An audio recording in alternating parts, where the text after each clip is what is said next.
Today, I'm very honored to be able to introduce Professor Clarence Fielder. Professor Fielder was born and raised in Las Cruces and is a decorated veteran of the Korean War. He's a professor emeritus in history at New Mexico State University, where he taught African American history for 40 years. In 2003, Professor Fielder, along with graduate student Terry Moody, successfully completed the nomination of Phillips Chapel, which we'll hear about today, to both the State Register of Cultural Properties and the National Register of Historic Places. For the last 3 years, Professor Fielder has been actively involved in the restoration of the chapel, a church that was founded by his maternal grandparents, Ollie and Daniel Hibbler. And he was also recently the subject of a documentary, Walk with Clarence Fielder. He's also received many awards for his work from the New Mexico Office of Cultural Affairs and the Office of African American Affairs. So I'm very honored to be able to welcome Professor Fielder. First, Professor Beth O'Leary, who's an anthropology professor at New Mexico State, is going to provide a preview of Professor Fielder's comments. So join me in welcoming both of them here to SAR today. Okay. I'm just the warm-up band, okay? So I know you're waiting for the real one. I'd like to just talk a little bit about the historic context and the work that Terry Moody, who's here in the audience today, did in preparing the nomination for Phillips Chapel to the State and National Register. They received a New Mexico for the Humanities grant for that work. It is a church in 2002 that was in need of some repair. There was tagging on it, and structurally there was some problems. By 2008, it had been plastered over as an adobe structure with cement, which was about the worst thing you can do to preserve adobe. And you can see here that there was major deterioration. We started in 2009, a total volunteer effort. We've never received a grant. These are all private donations to the chapel restoration. Clarence is going to be talking about the people that are important in his life and the life of the church and the early African American settlers to Las Cruces. These are his grandparents that he is going to be talking about, Daniel and Ollie Hibbler, and they purchased the church lot for $45 in 1908 and then built the church in 1911. It has remained a church. It is still a church, but we're working on it, so we haven't had services since the renovation. Many couples were married here and children were baptized here. They had Sunday schools, hobo parties, Easter egg races, all kinds of stuff. And then in the 1920s, the school system in Las Cruces became segregated, and Terry Moody found these notes from the legislator and then from the school board, and Phillips Chapel became a school for black children. And Clarence, I'm sure, will be talking about some of the teachers, Clara Bell Williams, who we have a building named after at NMSU, and talking about that period in the church and school history. Is this your auntie, Rosalie? Okay, Rosalie Hibbler. At the Lincoln High School class of 1934. This is a picture of the baccalaureate when they were graduating from the church, from high school. And I have to tell a really quick story. We never knew what the church doors looked like, the original ones. And we had pictures of graduation, we had pictures of the minister, we had pictures of the church, and the doors were always open. So we were very lucky to find some other old pictures. This is from the 40s and 50s of plays and events that went on at the church. And then we found in the Methodist, the St. Paul's Methodist folder at the Rio Grande Archives, and it's Phillips CME Church. We found these pictures, and we now know what the doors look like. And we had a fellow come forward who wanted to learn about adobe plastering. And he was from the Yukon Territory, and he is a joiner. And he is making us doors from 100-year-old wood that he has transported down from the Yukon. So we will have doors that are astounding once we get there. We're still on the steps. We're going to the doors next. So these are a couple of the pictures of how it did look.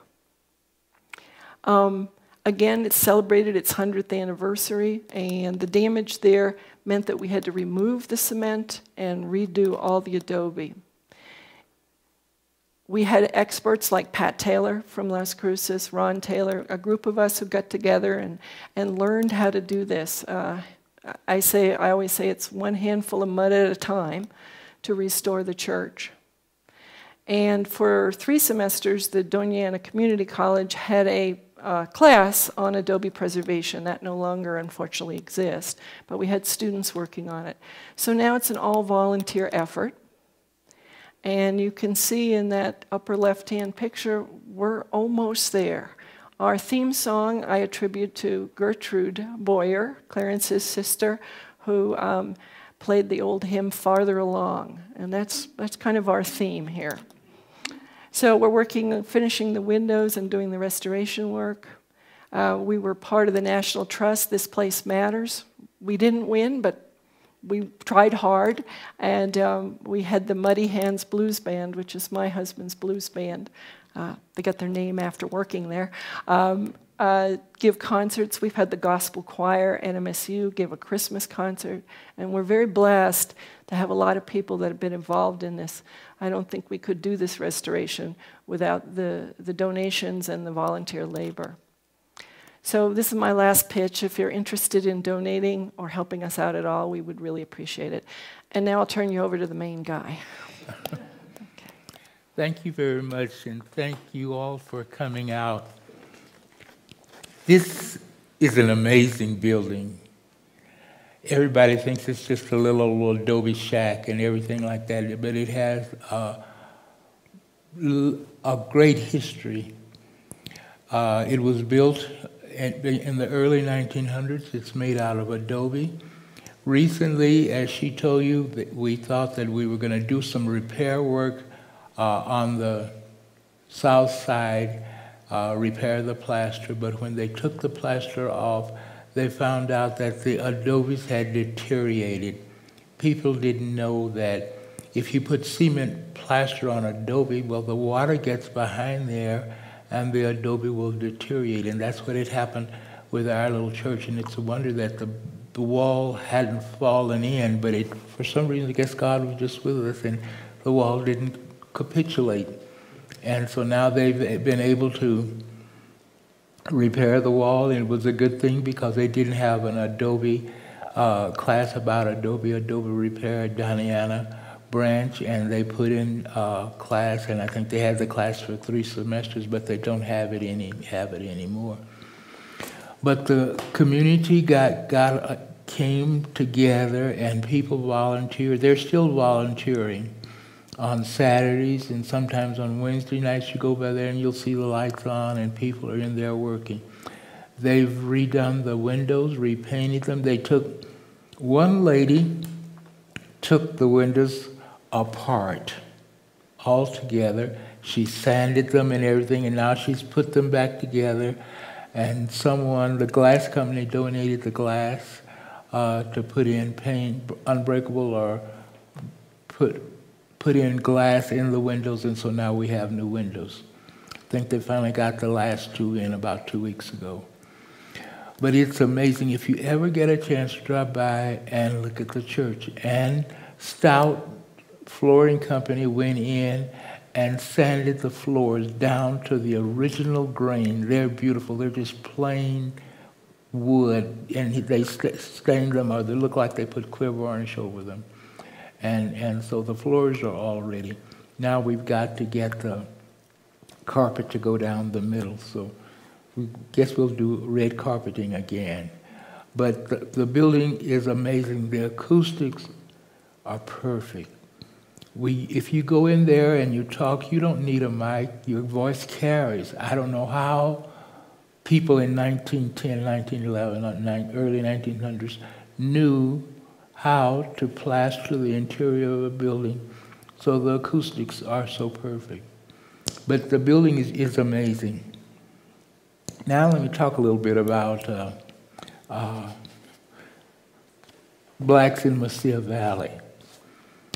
And this is just a little tale, but how Mesilla Valley got its name.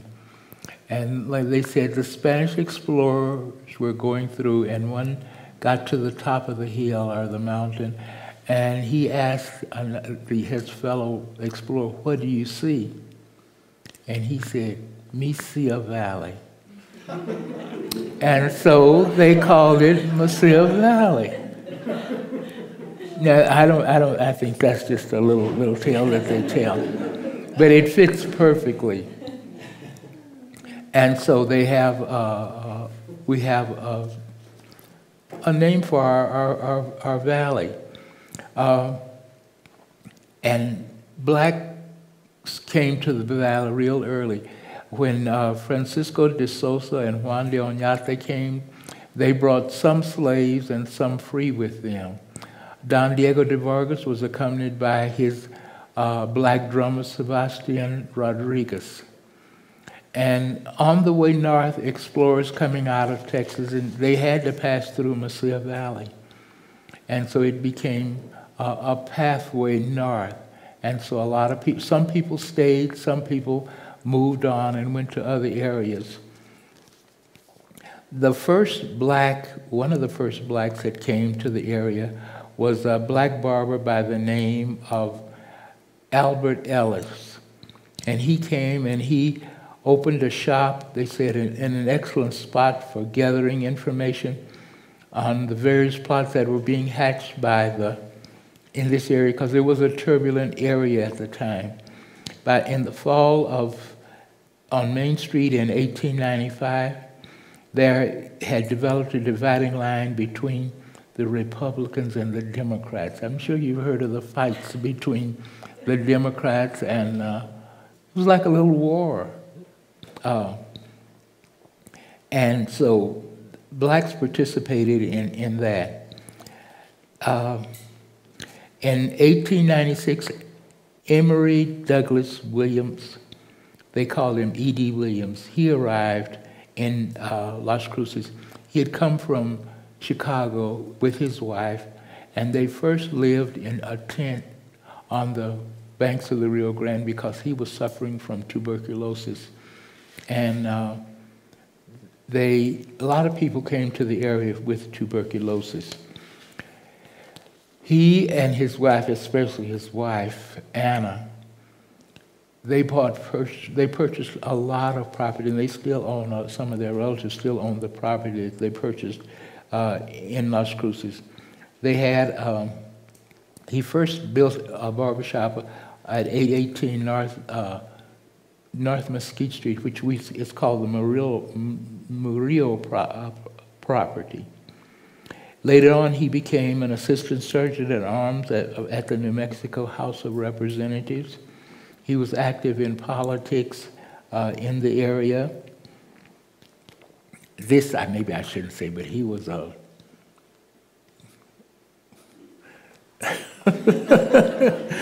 I don't know exactly what term to use, but he cut a fancy figure with the women in the community.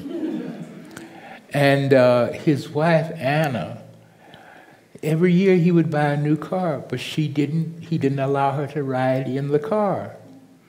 And they had property around town, and you'd see her walking with brogans or men's shoes and a heavy coat going around collecting the rent.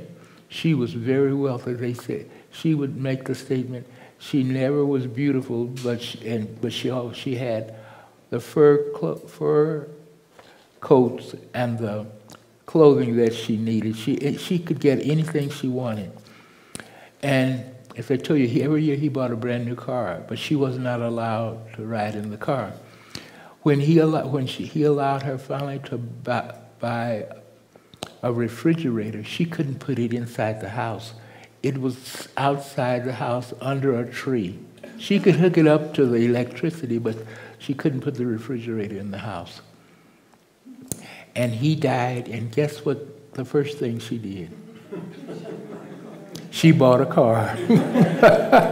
She couldn't drive it, but she hired a lady to drive her around town in her car. But it was really, when they came, they said it was her money. They came from Chicago, and the money was hers, and she was the one that acquired the property. But at that time, I guess, men still could control women, and so he controlled the money, part of the money, and everything like that. Then later on, he died, but then she had two nieces that came out from, I think they were from Beaumont, Texas, or someplace in Texas, and stayed with her for a while. There were others who came to this area. Some came as teachers. Bill Anthony, or William Anthony, came as a blacksmith. He had a blacksmith shop on the corner of Hadley and Church Street. And for years, he was the only blacksmith in the area. So he didn't, I don't say he became wealthy, but he became quite well off. And then, at first, the schools were integrated. And then in 1925, the state legislature passed a law for local option that cities or towns could segregate their schools. And it was done in a funny way. The towns on the east side segregated the schools. The towns on the west didn't segregate. So Deming wasn't segregated. Cruces was segregated. My mother said they went to school one morning and the principal met them on the steps and told them, "You don't go to school here any longer. You go to that little church on the east side and you go to school." That little church was Phillips Chapel. So for a while they had grades 1 through 12 in that little building, and later on they bought 2 little tar paper shacks and placed them on the corner of Juniper, I think it's Juniper, and Turnille. And that was where grades 1 through 4 was in one building, and grades 5 through 8 were in the other building, and that's where I started first grade. It was interesting because they had, how many know what a potbelly stove is? They heated with a potbelly stove. That was in the middle of the room. And then for some reason, there was a hole in the floor near the pot-bellied stove. And the teacher had to teach in that room 1 through 4, but we could crawl out that hole and go under the building and go outside, and I guess she didn't notice. It probably was a relief for her. We had 2-holers. How many know what a 2-holer is? It's an outside restroom, but the boys had one and the girls had one because we didn't have plumbing. It was like a spigot out in front of the building. There was a tank, and the people in the neighborhood brought their goats and everything to water there, and we could turn it on and drink from the spigot and everything. But that was our school. It was Mrs. Williams taught grades 1 through 4. Harley Davis taught grades 4 through 8, and Mrs. Moses later on she married a minister named Mr. Huey, and she taught grades 9 through 12. And if in high school we had just the basics. We didn't have chemistry or any science or anything like that. But school was interesting. We had the first hot lunch program in the city. We paid 2 cents for meals, and we got a lunch every day, and it was a good meal. Sometimes there was only pinto beans or macaroni and cheese, but we always had a dessert, a big peach cobbler or apple, and we got dessert. And another thing, Price's Creamery brought a half pint of milk, so at 10 o'clock in the mornings, every kid we'd go to the nurse's office, that's where they leave the milk, and then we'd get a little carton of milk, and then we'd have our lunch. And as I told you, I think the lunches were 2 cents. And if you didn't have the 2 cents, you could get the lunch anyway. We had 2 cooks, Mrs. Harrison and Mrs. Grimes, and the food was great. and everybody ate. We had another thing at spring break on Good Friday, we had what they called exhibition. And that was where the students, all the work and everything they had done up until that time was put on exhibit. I mean, the girls had sewing and knitting, and they'd made dresses and aprons and things like that, and the boys had working, and some of them were good enough to make cedar chests, or they would make end tables and table lamps and things like that, and all those things were exhibited. And at 4 o'clock on Friday, Good Friday afternoon, we had a program. And all the kids, if you could play the piano or had any kind of talent, you could, show your talent and everything like that. And people from all over came. And now that I think about it, we segregated ourselves. The whites sat on one side and the blacks sat on another side in our little auditorium there at Washington School. Washington School was where it is now, but it was a 4-room adobe. Grades 1 through 4 in one room, 5 through 8 in another room, 9 through 12 in another room, and the other room was used for home economics or woodworking, and later on it became like the cafeteria, the dining room. The two ladies prepared the food, and we would go in there and eat our meal at lunch. But those were happy days, and not all of the students went to college, but many of them went to college. And then in the 1940s, when they desegregated at New Mexico State, a great number of the black students got to go to college. Before that, they would have to go to Tuskegee or Prairie View or some other school in the South, and here they could go at home. And because I remember when I went, guess how much tuition was? $70 a semester. But that was, you'd had to struggle to save up and get your $70 to go. I don't remember how much books were, but they weren't too much either. But a lot of kids went to school. A lot of them walked out to New Mexico State. Some of them, if you had a dime, you could ride the bus. Whitfield's bus could take you from the corner of Main and Grigg to the campus, and then you could ride the bus back after you got out of class. I don't remember how much we paid, but a lot of kids got to go to college, and you could find little jobs to help you save up to get your $70 for the next semester.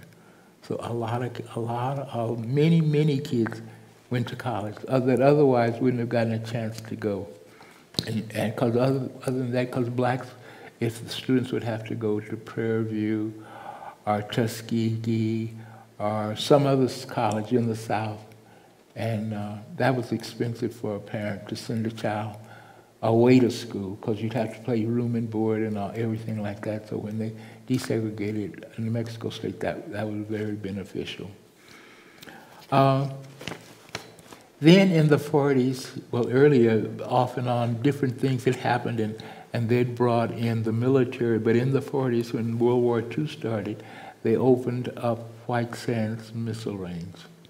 And that was really a boost because many of the personnel that came to White Sands were black soldiers. And then many of the others got jobs, civil service jobs at White Sands. So that was an economic boost for the blacks in the area.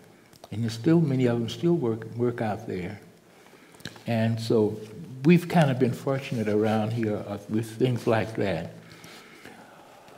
Another group that benefited the area were black cowboys. Now, some of you maybe have seen movies of black cowboys, but the Coxes and different other ranchers had ranches here, but they had, some of them had white cowboys to work their stock and everything, but some of them had black cowboys. And that was a benefit too. I don't know how much they made. What year was that? What year were the... era? From about 1890 during war, then to the early 1900s, they had black cowboys.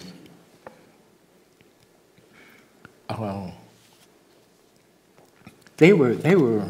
I don't know what term you would use. They were sporty, or really, if you were a cowboy and you came to town in your boots and and everything like that, and spurs, you were sharp. And the women went for them too. So a lot of the local guys didn't like the cowboys too much, because they cut a fancy figure with the women. There were some black businesses too, and this is the thing I don't. Church Street, about 2 blocks area, were black businesses, and they had restaurants and dance halls, pool halls. They had a pool hall on the corner of Church and Hadley. And you were really terrible if you went in a pool hall. And we would go down and we would sneak in the back door of the pool hall. We wouldn't even hardly get the pool cues and be at the table, and my grandmother would be there. How she would know we had sneaked in the back door of the pool hall, some way she sensed it. And she would come down and get us. And she would march us out. And you all don't know what a wash stick is. Do you know what a wash pot is? Have you ever seen these big black steel iron wash pots? Well, people then, you had to boil your clothes to get them white. And Grandma had that, and we'd have to put wood around it and heat it up to boil the clothes. But she had the wash stick that you punch the clothes, and that's what she would come to get us with.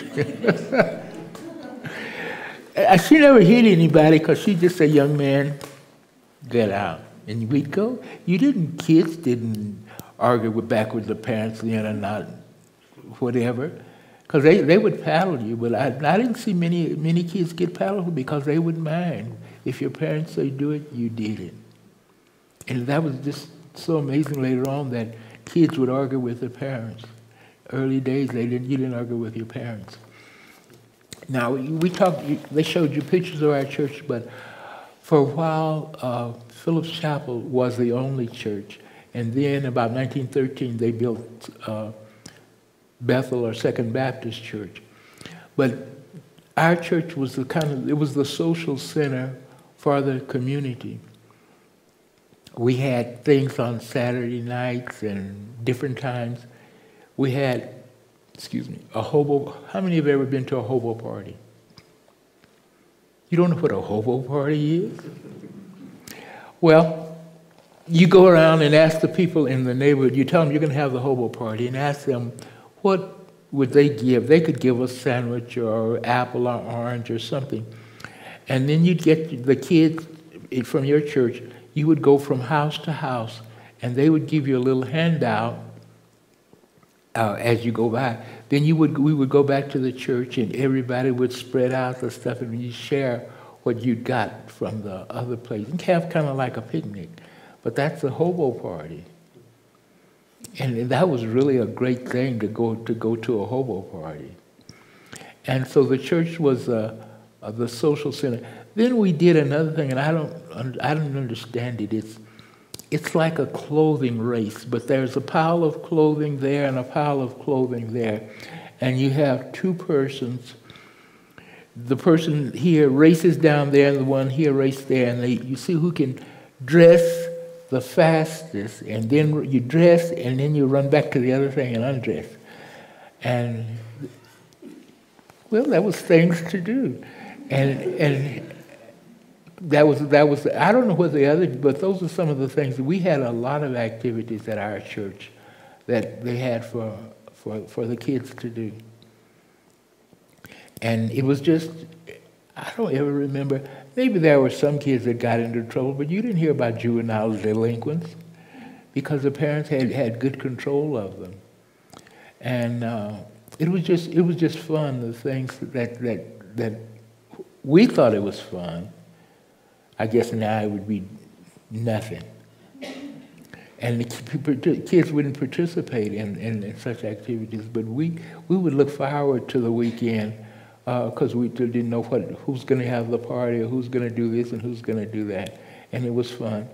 And some of the kids lived out on the farm, and they had horses, and we could go and ride horses on Saturdays or Sunday afternoons.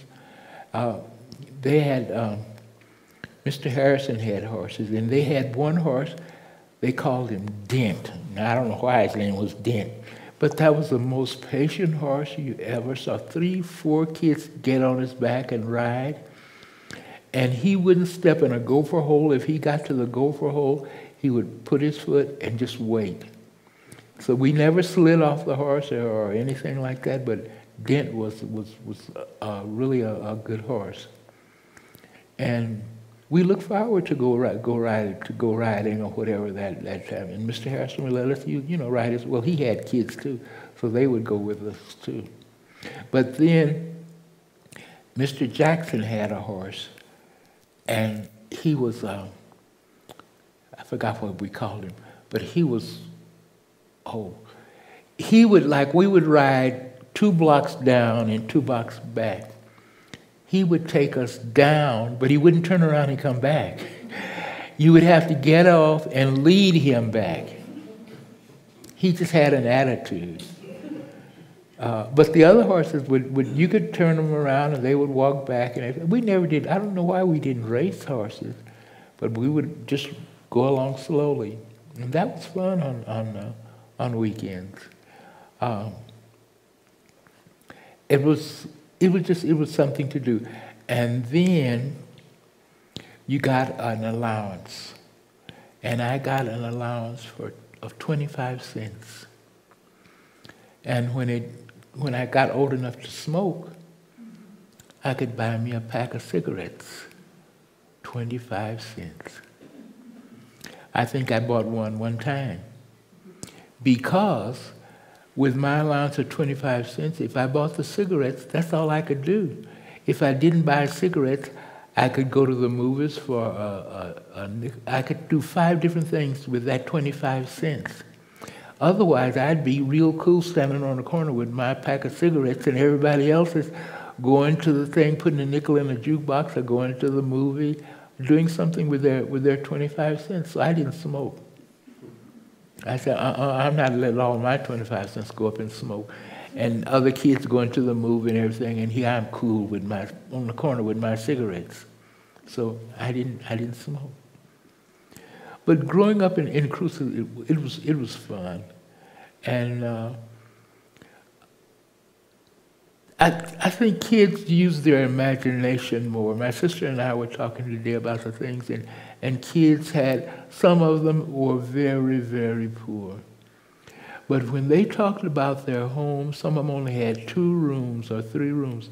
They talked about their living room and their dining room. They didn't have that. They had 2 little rooms, and the parents slept in one room, and the other room was the kitchen with a bed, and the kids slept in there. But to hear them talk, they had everything. And they had to use their imagination. Well, the living room and this and that and the other. And then before they got hot lunch, some of the kids would have to take lunch to school. And then they would want to trade sandwiches. And some of those lunches were, so poor. And so the sandwiches weren't worth anything. But you would trade with them, and you'd get the worst trade. But you never did tell them that, no, I can't. They would be glad to trade with you because they would get a meat sandwich. You might get peanut butter and jelly or something you didn't even recognize what the sandwich was made of. And then Washington School got school lunch. We had school lunch program before any other school. And a lot of the mothers and people were on welfare, and they got commodities. How many of you know what commodities are? That you could get cans of peanut butter, and you could get macaroni and a big thing of cheese, and other staples that they could cook from, and mothers could be, so inventive, I guess you might say, because they could take that peanut butter and make good stuff, and they could take, we had beans, but you can make beans with ham hocks and beans with chorizo, and a lot of different dishes you can make with beans. And so when they, and sometimes that was the only meal that those kids got, was the meal they got at school. And we had two ladies, Miss Grimes and Mrs. Harrison, that cooked. And they had a good meal for we had a good meal every day at school. And later on, they started getting other commodities. And other schools started getting them, and they started a school lunch program. But Washington had a school lunch program a number of years before the other schools did. Mrs. Williams would, and she would, not only would we have like frijoles and basics, but she would go around to the merchants and get donations of other foods, so we would have a variety of foods to eat. And that was sometimes, as I told you, it was the only meal that the kids got was the one they got at school. I don't know what they did on weekends. So, any of you have any questions you would like to ask? Mm-hmm. The ladies that cooked for you, where did they cook? At Washington School had 4 rooms. One was grades 1 through 4, 5 through 8, 9 through 12. And then the other room was, it finally became like the cafeteria. But also, after they got through cooking and everything, in the afternoons, the girls could have home ec in there, or the boys could have shop in that same room. So that was where we ate and where the kids ate. I don't know what time they started eating. I don't remember. Because they got they didn't have maybe 60 to 90 kids, so they got everybody fed by a certain time. And the ladies got the thing cleaned up, and by 2:30 you could go in there and have your home ec class or your shop class. Mm-hmm. You said that the university desegregated in the 1940s? In 1940, yes. What about the rest of the public schools? They didn't desegregate until 1954. Before that, blacks could go to school at New Mexico State, but you could only go to evening classes or summer school. And then in 1940, they opened it and you could go to any class. But some professors didn't want you in their class, and so you'd have to sit outside the door. You could enroll in the class, but you couldn't sit in their classroom. Mm-hmm. What happened in 1925 in the state? The reason was we had an influx of people, farmers that came from Mississippi, Alabama, and everything like that, and they got elected to the legislature, and they got the legislation passed. Well, my dad's folks had first, he was born in Alabama. Then they moved to Oklahoma, and then between 23 and 25, a lot of people left Boley, Oklahoma, and little towns in Oklahoma, and came to New Mexico because my dad's cousins had come to Vado, which was the Boyers had started. But I don't know why my dad, his uncles and all were in Vado, but they stopped in Cruces. They said they got here on Thanksgiving Day, 1923, but they didn't go to Vado. They stayed in Cruces. And I was young. I never did think about it. I asked him, well, why didn't y'all go into Vado where your cousins were? They stayed in Cruces. Here in Cruces, there was a lot of interaction between the Chicanos and the blacks. And most of the black kids learned to speak Spanish. My mother talked Spanish. My grandma was too haughty to learn Spanish, but I know she could talk Spanish because her maids and people that helped around the house were Spanish. And my granddad learned to speak Spanish, and all their girls talked Spanish.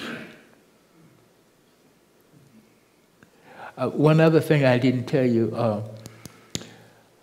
when Pleasant Billingsley came from Oklahoma, and he was hired as the janitor at the Masonic Temple, the hall. He was also the caretaker of the Masonic Cemetery. And when he died, he was buried at night at the Masonic Cemetery. Most people didn't know that. And the cemetery was segregated, but he was, since he'd worked there, I guess, all the time, they buried him there. Okay, well, thank you. Thank you very much. Mhm.